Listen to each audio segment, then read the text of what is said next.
O tema de hoje é vínculos afetivos e outros tipos de vínculos também, os laços afetivos e a relação com a saúde mental e a saúde emocional.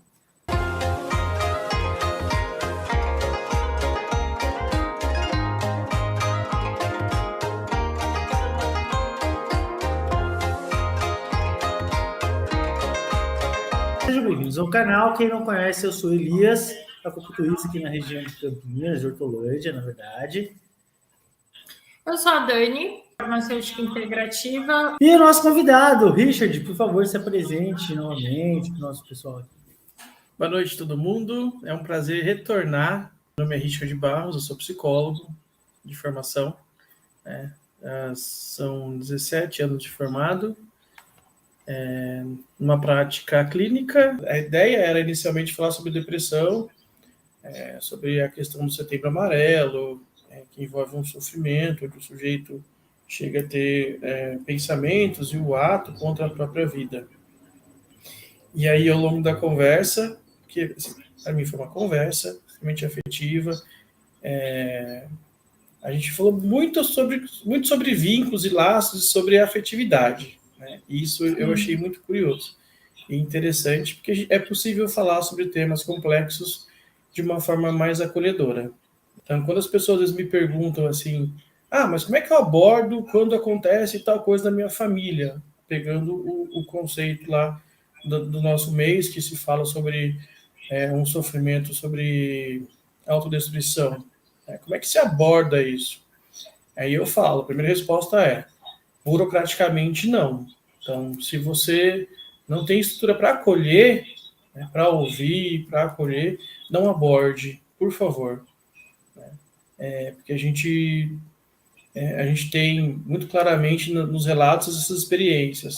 Poxa, eu fui falar para tal pessoa sobre isso, sobre aquilo, e a pessoa falou coisas desastrosas. Então, quando a gente estava falando, né, eu vou sempre nas palavras. Eu gosto muito do dicionário. Ele é um parceiro de vida, assim. E aí eu fui tentar interpretar assim, o conceito que antecede isso, né, que é a expressão de relação. Né? Então, a relação fala sobre um vínculo de uma certa ordem das pessoas, de alguns fatos, de coisas, denota uma conexão. Né? E aí, lá no finalzinho do dicionário, usa a expressão vínculo. Uhum. Um outro explicativo é um ato de relatar, né, que tem como função assim, de transpor uma informação, trazer uma descrição. E aí o vínculo no finalzinho me deixou pensativo, né? Eu não entendi se aquilo ali ficou meio que no esquecimento, ou se o vínculo no final já explicava o porquê da relação. Né? A relação me passa a ideia dessa ligação, assim, sabe? E aí, eu não acho que um vínculo aconteça do nada. Na minha cabeça, o vínculo precisa de outras coisas antes dele se firmar enquanto um vínculo. E aí eu saí do dicionário lá da relação e fui para o vínculo, que aí eu entendi aquilo que foi minha dúvida. Né? Vínculo ficava no final, porque a primeira explicação sobre a expressão vínculo tem aquilo que ata, que liga, que vincula. Duas ou mais coisas e aí traz um exemplo que eu não preciso trazer, mas enfim. E aí eu pensei assim, ok, vamos voltar lá para a nossa conversa 2 semanas atrás, né? Um comentário que eu achei curioso, que ela falou assim, olha, tem aquelas pessoas que a gente fica assim, vê um tempão, e aí quando a gente encontra é como se não tivesse mudado. Ela chamou isso de vínculo. Eu pensei assim, será que ela não mudou? Será que esses vínculos ainda fazem sentido? Será que o que unia essas amizades lá atrás permanece sólida? Porque algumas pessoas a gente encontra e não é assim. E a gente percebe que essas pessoas que viveram outras experiências, elas, quando nos encontram, não funcionam.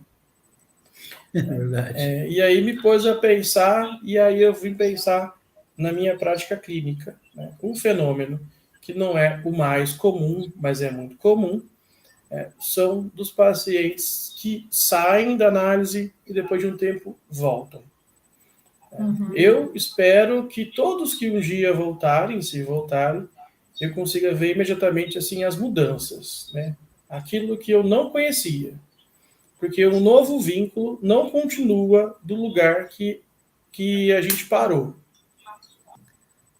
A gente tem experiências que estão diretamente relacionadas com o que a gente está falando aqui, e eu acredito que sejam bastante comuns, é o que a Daniela falou. Tem aquelas pessoas que realmente passam tempos que a gente não vê, 2, 3, 4 anos às vezes. Normalmente são pessoas que a gente já tem uma amizade há algum tempo, né? Teve uma convivência, teve uma história que a gente formou, e aí você tem aquela relação, principalmente afetiva, eu acredito, de identificação. Existe uma certa identificação, né, entre essas pessoas, entre os nós, pensamentos, né? E normalmente a gente faz a ideia de vínculo por essa identificação. Passa-se muito tempo, a gente reencontra essas pessoas, e óbvio, as experiências são diferentes, as experiências são totalmente individuais, e muitas vezes não se perde a sentimentalidade da coisa. Aquela coisa, da emoção, da convivência sentimental ou emocional, é ela que faz essa relação, entre aspas, permanecer. Né? Então, por exemplo, vou dar um exemplo muito bobinho. Então, eu tenho amigos que eu conheci quando eu tinha 14 anos, né? Então, fazem aí bastante tempo. E, bom, eu tive filhos e todos os meus amigos que casaram tiveram filhos. E a gente vai visitar essas pessoas e é engraçado, você passa 3 horas conversando, depois não tem mais segredo. Não tem mais, assim, é lógico, não tem as experiências em comum, mas aquelas experiências em comum que faziam parte da base, parece que elas sustentam essa relação. Eu poderia chamar isso de vínculo? Olha, Elias, eu diria que a gente pode chamar do que quiser, primeiramente. Né? Vai ser a Daniela com as plantas. Vai ter nome científico, nome popular, tanto faz. Eu posso chamar de Terezinha planta. Não, exatamente. Não é essa a questão. Por que eu falo isso? Porque, assim, eu vou tentar responder já entrando no que a gente fala, né? Então, vamos pensar antes de um vínculo, de uma relação, dos laços e tal. Na psicanálise fica muito ligado à expressão do laço social, que é o que a gente falou há 2 semanas atrás, né? No seminário 17 do Lacan, se eu não me engano, né? Ele traz ali tudo uma consideração, assim. Mas vamos pensar lá atrás, né? Antes disso, a gente tem os conceitos de grupo. Né? Então, me lembro, muitos anos atrás, de uma formação que eu fiz de psicanálise de grupo, e que falava isso. Existe o que é um agrupamento. Então, se eu pegar 10 pessoas e falar assim, fica todos aí e vamos ver o que acontece. Aquilo é um agrupamento, aquilo não é um grupo. Então, os autores que vão estudar psicanálise dos grupos, ali, o Pichon, eu gosto muito do Caes, né? O Caes é um autor assim, que eu acho muito interessante. Então, eles vão diferenciar assim, essa questão de um grupo e de um agrupamento. Um grupo seria uma reunião de pessoas que tem ali objetivos bem comuns definidos. Né? Então, quando a gente usa essas expressões que a gente entende hoje, por exemplo, sei lá, os grupos identitários, né? Que é o que você falou, existe uma relação de identificação. Então, de uma certa forma, a gente se agrupa ali e essa relação de se reconhecer num grupo, de que esse grupo juntos formam uma voz onde expressa o meu jeito de existir, expressa meu mal-estar, né? Expressa meu sofrimento, aquilo produz um efeito social. Né? Isso não está acima dos laços, tá, Elias? Isso faz parte do laço.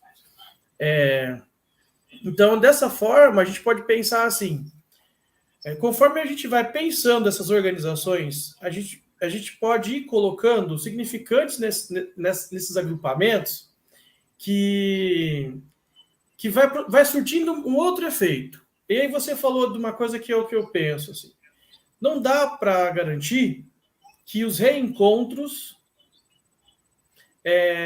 surtirão efeitos potentes em todo mundo, tá? Às vezes o reencontro dos amigos ou de um certo grupo, ele suscita mais espaços de memória, de lembranças. Ah, lembra aquela vez que a gente fez isso? Lembra aquela viagem que nós fizemos? Tempo de faculdade. E tem pessoas que se organizam nesses lugares exatamente para resgatar essas lembranças. E não necessariamente instaurar ali um novo tempo de afetividade. Então, isso é importante a gente considerar. Por isso que quando eu brinco assim, você pode chamar do que você quiser, né, é que tem pessoas que colocam em alguns vínculos ou em alguns laços muita energia, assim, às vezes até meio desproporcional, sabe? Que pode ser mais sintomático do que afetivo.